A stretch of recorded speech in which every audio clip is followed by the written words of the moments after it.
They called her ugly, but Samuel Harrison saw what others missed. A woman whose gentle spirit could heal even the most wounded heart. Clara Whitmore stood on the wooden platform of Millbrook Station, her worn traveling dress clinging to her slight frame in the oppressive August heat. The prairie wind carried dust and whispers, both settling uncomfortably on her skin. Around her, curious townspeople gathered like vultures, their eyes sharp with judgment and their mouths already forming the cruel words that would follow her for weeks to come. The man who was supposed to marry her had taken one look at her face and walked away. Just like that. 23 years of hoping, of believing someone might see past her angular features and too wide mouth, had crumbled in the span of a heartbeat.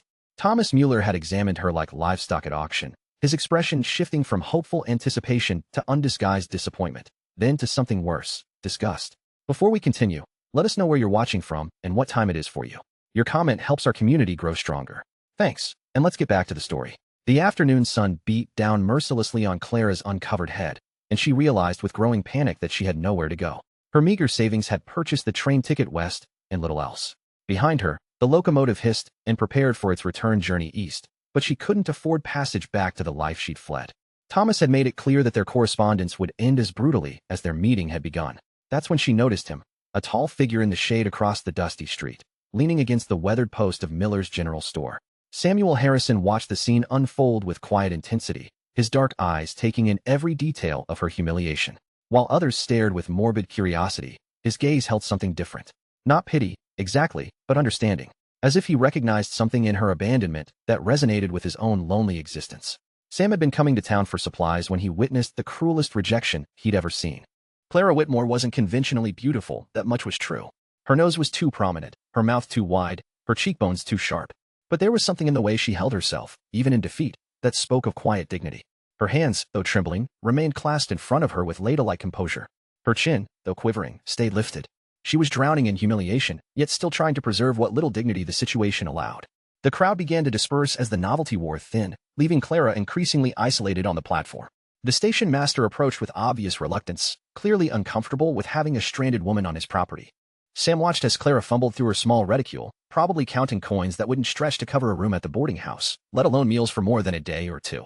Something stirred in Sam's chest, a protective instinct he hadn't felt since his wife Margaret's death 3 years prior. Without fully analyzing his decision, he crossed the street with long, purposeful strides. His boots rang hollow on the wooden platform as he approached Clara, who looked up at him with weary, red-rimmed eyes. Sam Harrison wasn't known for his words. In a town where men gathered at the saloon to spin tales and argue politics, he was the silent figure in the corner, the one who listened more than he spoke. His ranch hands respected him for his fairness and his ability to communicate volumes with a simple nod or gesture. But standing before this broken woman, he wished desperately for the eloquence that had always eluded him.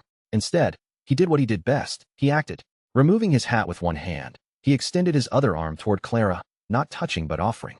His weathered face, tanned from years under the prairie sun, remained gentle despite its rugged lines. "Ma'am," he said simply, his voice rough from disuse but kind. "You look like you could use a place to rest." Clara studied his face, searching for the mockery or ulterior motives she'd learned to expect from men. But Sam's brown eyes held only sincerity and a depth of understanding that caught her off guard. He was perhaps 32 or 33, with the solid build of a man who worked the land. His dark hair, slightly too long, curled at his collar, and his clothes, while clean, showed the honest wear of ranch work. "I don't have money for lodging," she whispered, the admission burning her throat with shame. "Wasn't asking for money," Sam replied. "Got a spare room at my place. Nothing expected except maybe help with cooking, if you're inclined." The offer was so unexpected, so devoid of the conditions and compromises she'd anticipated, that Clara felt tears threaten again. She'd spent her adult life as a burden on distant relatives, a spinster daughter who earned her keep through domestic labor and quiet acceptance of her lot. No one had ever offered her sanctuary without immediately outlining her obligations in return. "Why would you help me?" she asked, her voice barely audible above the wind. Sam shifted his weight, clearly uncomfortable with the direct question. He glanced toward the horizon where his ranch lay, then back at her face. "Because everyone deserves a chance to catch their breath," he said finally. The simplicity of his answer, the lack of flowery sentiment or false promises, somehow made it more believable than any elaborate declaration would have been. Clara found herself nodding before she'd fully processed the decision. The wagon ride to Sam's ranch passed in companionable silence. Clara sat rigid on the bench seat, acutely aware of the man beside her, but trying not to stare. Sam handled the reins with easy competence, his large hands gentle with the horses. Occasionally, he'd point out landmarks, the creek that marked his property line, the stand of cottonwoods where he'd built a small cabin for his hired hands, the pasture where his cattle grazed. The Harrison Ranch spread across a valley between rolling hills, the grassland golden in the late afternoon light. The house itself was modest but well-maintained, built of sturdy timber with a wide front porch that offered respite from the sun. A vegetable garden flourished near the kitchen door, and Clara could see the careful tending in the straight rows and healthy plants.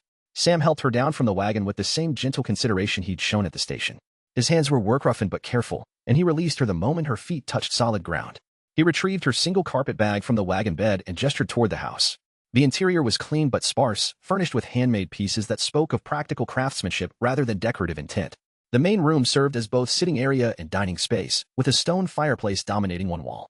Through an open doorway, Clara could see into a kitchen that, while simple, contained everything necessary for preparing hearty meals. Sam led her down a short hallway to a small bedroom at the back of the house. The room was plainly furnished with a narrow bed, a simple dresser, and a washstand. But it was scrupulously clean, and someone had placed wildflowers in a mason jar on the windowsill. This was Margaret's sewing room, Sam explained, his voice softer when he spoke his late wife's name. She'd have wanted it used for someone who needed it. The kindness of that statement, the idea that his deceased wife would have approved of sheltering a stranger, moved Clara beyond words. She pressed her lips together to keep from crying and simply nodded her gratitude. That first evening established a pattern that would define their unusual household arrangement. Clara insisted on earning her keep by preparing supper, and Sam watched with growing appreciation as she transformed simple ingredients into a meal that reminded him how lonely his table had become. She worked with quiet efficiency, seasoning the beef stew with herbs from the garden and baking biscuits that emerged golden and perfectly risen from the oven. They ate in comfortable silence, the only sounds the clink of cutlery and the distant lowing of cattle settling for the night. Sam found himself stealing glances at Clara as she ate, noting how she savored each bite as if good food were a luxury she rarely enjoyed. When she complimented the vegetables from his garden, her face lit up with genuine pleasure, transforming her angular features into something approaching beauty. After dinner, Clara insisted on washing the dishes while Sam tended to evening chores. Through the kitchen window, she watched him move among his animals with the easy confidence of a man in his element. He spoke softly to his horses as he settled them for the night, his voice carrying a gentleness that contradicted his rough exterior. The first week passed in this manner, days filled with purposeful work and evenings of quiet companionship. Clara threw herself into domestic tasks with an enthusiasm that surprised them both. She attacked the accumulation of bachelor neglect with systematic determination, scrubbing floors, mending clothes, and organizing cupboards that hadn't seen a woman's touch in years. Sam found excuses to work closer to the house, drawn by the sound of Clara humming as she worked and the increasingly appetizing aromas that drifted from his kitchen. He'd grown accustomed to meals of beans and hardtack, eating mechanically to fuel his body rather than enjoying the experience. Clara's cooking reminded him of pleasures he'd forgotten, the satisfaction of bread still warm from the oven, the comfort of soup simmered with care, the luxury of dessert made simply because sweet things brought joy. More importantly, he found himself looking forward to their evening conversations. Clara had an education beyond what he'd expected, and she spoke thoughtfully about books she'd read and places she'd lived. Her observations about ranch life showed an intelligence that had been overlooked by those who dismissed her based on appearance alone. Clara, for her part, began to relax into the rhythm of ranch life. Sam's consistent kindness, never demanding more than she offered, allowed her defenses to slowly lower. She caught herself smiling more often, her laughter coming easier when Sam made one of his rare but quietly humorous observations. The turning point came during her second week at the ranch. Clara had risen early to begin bread making when she noticed one of Sam's mares in obvious distress in the nearby paddock. The animal was pawing the ground and showing signs of colic, a potentially fatal condition that Clara recognized from her childhood on her uncle's farm. Without hesitation, she ran to wake Sam, her urgency overriding any concern about propriety. Sam emerged from his bedroom, still pulling on his shirt, his hair tousled from sleep. When Clara explained what she'd observed, he immediately grasped the seriousness of the situation. Together, they worked through the pre-dawn hours to save the mare. Clara proved invaluable, anticipating Sam's needs and offering suggestions based on her own experience with horses. Her gentle touch helped calm the distressed animal while Sam administered treatment. By sunrise, the crisis had passed, and the mare was grazing peacefully, showing no lingering effects of her illness. As they walked back toward the house, exhausted but triumphant, Sam looked at Clara with new eyes. Her hair had escaped its careful arrangement, and her dress was stained with dirt and sweat, but her face glowed with the satisfaction of meaningful work. In that moment, he saw not the woman Thomas Mueller had rejected, but a partner who had proven herself capable and caring in a moment of crisis. "That's twice now you've saved something important to me," Sam said quietly as they reached the porch. Clara looked at him in confusion. "Twice? The mare? And this place?" Sam explained, gesturing toward the house that had regained its warmth and comfort under her care. "Hadn't realized how much I'd let things slide until you showed me what they could be again." The compliment, coming from a man who measured words carefully, meant more to Clara than any flowery praise ever could. She felt a warmth spread through her chest, not the desperate gratitude of someone dependent on charity, but the genuine pleasure of being valued for her contributions. As summer progressed into early autumn, the easy partnership between Sam and Clara deepened into something neither had expected. Sam found himself sharing stories of his past, his marriage to Margaret, their plans for children that had never materialized, the loneliness that had settled over the ranch like dust after her death. Clara, in turn, spoke of her own disappointments, the relatives who had made her feel like a burden, the men who had courted her briefly before losing interest, the gradual erosion of hope that had led her to answer Thomas Mueller's advertisement for a bride. Their conversations often took place on the front porch after supper, as the sky deepened from gold to purple and the first stars appeared. Sam would whittle while Clara mended clothes or snapped beans from the garden. Sometimes they would sit in comfortable silence, simply enjoying each other's presence as the day settled into night. The townspeople of Millbrook began to take notice of the arrangement. When Sam came to town for supplies, he faced carefully worded questions about his housekeeper and barely concealed speculation about the nature of their relationship. Sam's responses were characteristically brief and noncommittal, but those who knew him well noted the defensive edge in his voice when anyone suggested impropriety. Clara faced more direct challenges when she accompanied Sam to town for church services and shopping trips. The women of Millbrook examined her with sharp eyes, looking for evidence of moral failing or social climbing. They found neither. Clara dressed modestly, spoke respectfully, and comported herself with the quiet dignity that had impressed Sam from their first meeting. Gradually, a few of the more perceptive townspeople began to see what Sam had recognized immediately. Mrs. Patterson, the minister's wife, noticed how Clara quietly helped elderly Mrs. Henley navigate the church steps each Sunday. Dr. Morrison observed Clara's gentle competence when she assisted with a medical emergency during a church social. Sarah Miller, who ran the general store with her husband, appreciated Clara's unfailing courtesy and her knowledgeable questions about household goods. The real test of community acceptance came during the Harvest Festival in early October. Sam had initially planned to attend alone, as he had for the past 3 years, but Clara's obvious excitement about the community gathering convinced him to invite her as his companion. The decision required courage from both of them. Sam knew he was essentially declaring his intentions by appearing publicly with Clara, and Clara understood that she would face scrutiny from every woman in town. Clara spent days preparing for the festival, not from vanity but from a desire to reflect well on Sam's kindness. She had only one good dress, a deep blue wool that had been carefully maintained despite its age. She styled her dark hair as becomingly as possible and pinned a small brooch, her only piece of jewelry, at her throat. When Sam saw her ready for the festival, he was struck speechless. Clara would never be conventionally beautiful, but her careful grooming and obvious happiness had given her a radiance that transformed her angular features into something approaching loveliness. More importantly, the confidence she'd gained during her months at the ranch showed in her posture and the directness of her gaze. "You look real nice, Clara," Sam said finally, his voice rough with sincerity. The festival proved to be both trial and triumph. Clara endured whispered comments and speculative glances with grace, focusing instead on the genuine warmth shown by the few families who had come to know her. She contributed an apple pie to the dessert table, a recipe that had been her grandmother's specialty, and felt a quiet pride when it disappeared quickly among the other offerings. The evening's dancing presented the greatest challenge. Clara had learned the basic steps years ago but had rarely had opportunity to practice them. When Sam asked her to dance, she hesitated, acutely aware of the watching eyes and her own inexperience. "Don't worry about them," Sam murmured as he led her onto the dance floor. "Just follow my lead." Sam proved to be a surprisingly capable dancer, guiding Clara through the steps with the same patience he showed with skittish horses. As they moved together to the simple fiddle music, Clara felt a happiness so pure it brought tears to her eyes. For the first time in her adult life, she was dancing with a man who had chosen her, not from desperation or convenience, but because he genuinely wanted her company. Other couples joined them on the makeshift dance floor, and Clara gradually relaxed into the music and movement. When the song ended, Sam didn't immediately release her, and Clara found herself looking up into his face with new awareness. The friendship and partnership they'd built over the summer had somehow transformed into something deeper, though neither had acknowledged the change until this moment. The ride home from the festival passed in contemplative silence, both lost in their own thoughts about the evening's significance.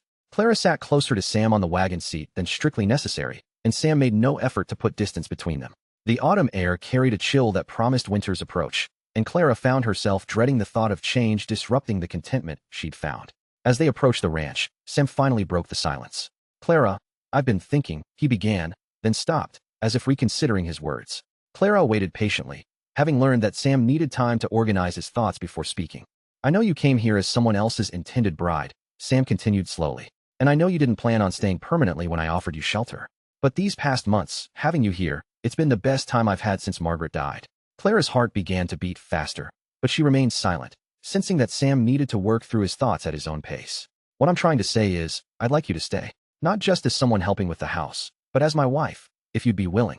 Sam paused, his hands tightening on the reins. "I know I'm not much with words, and I know you deserve better than what brought you here. But I think we suit each other, and I promise I'd spend every day trying to make you happy." The proposal, delivered in Sam's characteristic straightforward manner, moved Clara more than any elaborate declaration could have. Here was a man who had seen her at her lowest point and had chosen to value her anyway. He offered not passionate promises he might not keep, but steady devotion he had already demonstrated through months of consistent kindness. "Sam," Clara said softly, causing him to look at her directly for the first time since beginning his proposal. "You've already made me happier than I ever thought possible. I would be honored to be your wife." The relief on Sam's face was immediately replaced by joy, a rare, unguarded expression that transformed his weathered features. He stopped the wagon right there in the road and, with infinite gentleness, cupped Clara's face in his work-roughened hands. "You're sure?" he asked, searching her eyes for any trace of doubt or resignation. "I'm sure," Clara whispered, and meant it with every fiber of her being. Their first kiss was tender and hesitant, a promise of the deeper intimacy they would build together. When they broke apart, both were smiling, Sam with wonder at his unexpected good fortune, Clara with the radiant happiness of a woman who had finally found where she belonged. The wedding took place 6 weeks later, on a crisp December morning when frost painted the prairie grass silver. Clara wore a new dress of soft gray wool that Mrs. Patterson had helped her sew, and Sam had purchased a new suit for the occasion, his first store-bought clothing in years. The ceremony was simple, held in the small church with only a handful of witnesses, but the joy on both faces was unmistakable. Clara had worried about the wedding night, her inexperience making her nervous about physical intimacy.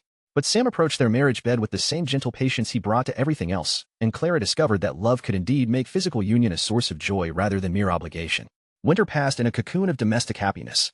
Clara reveled in the luxury of her own home, taking pride in every meal prepared and every comfort provided for her husband. Sam, for his part, seemed to come alive under Clara's caring attention. He smiled more often, spoke more freely, and began making plans for expanding the ranch, plans that now included a wife's input and a shared future. Spring brought unexpected challenges that tested the strength of their new marriage. A late frost destroyed much of Clara's carefully tended garden, and a difficult calving season strained both their finances and their time. But facing these trials together only strengthened their bond. Clara proved her worth during the crisis, working alongside Sam with tireless dedication and showing a resilience that impressed even the most skeptical neighbors. The real test came when Thomas Mueller returned to Millbrook in late spring, apparently regretting his hasty rejection of Clara the previous year. He appeared at the ranch one morning while Sam was working in the far pasture, his intention clear from his nervous manner and carefully prepared speech. "Clara," he began, "I've come to acknowledge that I made a mistake last summer. I was hasty in my judgment, and I've come to realize that perhaps we might still make a suitable match." Clara listened to his proposition with growing amazement. Thomas spoke of her domestic skills and her obvious adaptability to frontier life, but never once mentioned any personal affection or regret for the pain he had caused her. He presented his offer as if he were doing her a favor, assuming she would be grateful for a second chance at marriage to him. "Mr. Mueller," Clara said when he finished his prepared speech, "I appreciate you taking the time to come here, but I'm afraid you're too late. I'm married now, and very happily so." Thomas looked genuinely shocked, as if the possibility of Clara finding another husband had never occurred to him. "But surely," he protested, "you would prefer a man of your own background and education. This rancher, he's not really suitable for a woman of your refinement." Clara felt a flash of anger at his presumption, but kept her voice level. "My husband is the finest man I've ever known," she said firmly. "He saw value in me when others saw only flaws, and he's given me a home where I'm cherished rather than merely tolerated. I wouldn't trade my life with him for anything you could offer." At that moment, Sam returned from his work, taking in the scene with his usual quiet assessment. He recognized Thomas immediately and understood the situation without need for explanation. Walking to Clara's side, he placed a protective hand on her shoulder. "Everything all right here?" Sam asked, his voice calm but carrying an undertone of steel. Clara looked up at her husband with such obvious love and contentment that Thomas's remaining arguments died unspoken. Here was a woman who had found her place in the world, and no amount of persuasion would convince her to give it up. Thomas departed with his tail between his legs, and Clara and Sam never spoke of his visit except to laugh occasionally about his presumption. The incident served only to confirm what they both already knew. They had found in each other the partner they had each been seeking, though neither had expected to find love in such unlikely circumstances. As summer returned to the ranch, Clara reflected on the transformation of her life over the past year. The woman who had stood abandoned on the train platform bore little resemblance to the confident ranch wife she had become. Sam's steady love had allowed her to discover strengths she never knew she possessed, and their partnership had created a life richer than either had dared hope for alone. The townspeople of Millbrook, who had once whispered about the ugly mail-order bride, now spoke with respect of Mrs. Harrison and her obvious devotion to her family and community. Clara had proven herself through consistent kindness and quiet competence, earning acceptance not through beauty but through character. On a warm evening in late summer, Clara and Sam sat on their front porch watching the sunset paint the sky in shades of gold and pink. Clara's hand rested in Sam's larger one, and both felt the deep contentment of people who had found their proper place in the world. "Sometimes I think about that day at the train station," Clara mused, her voice soft with wonder. "How differently everything might have turned out if you hadn't been there." Sam squeezed her hand gently. "I was there," he said simply. "And you were brave enough to trust a stranger's kindness. Maybe that's all anyone can do. Be ready when the right person comes along." Clara smiled, thinking of all the people who had dismissed her as unworthy of love, never realizing that true worth had nothing to do with conventional beauty. She had learned that the right person would see past surface appearances to the heart beneath, and that real love was built on mutual respect, shared values, and daily acts of care rather than momentary physical attraction. As the stars began to appear in the darkening sky, Clara felt a profound gratitude for the journey that had brought her to this moment. She had been called ugly and abandoned by a man who saw only her exterior, but she had been claimed and cherished by a man who valued her soul. In finding Sam, she had also found herself, not as the flawed woman others had labeled her, but as a person of worth deserving of love and happiness. The harsh prairie wind that had once carried whispers of judgment now brought the sweet scent of home, and Clara knew with absolute certainty that she was exactly where she belonged. What do you think about the idea that real beauty comes from being truly seen and valued for who we are inside? Share your thoughts below and let us know if this story reminded you that everyone deserves love that sees past the surface to the heart beneath.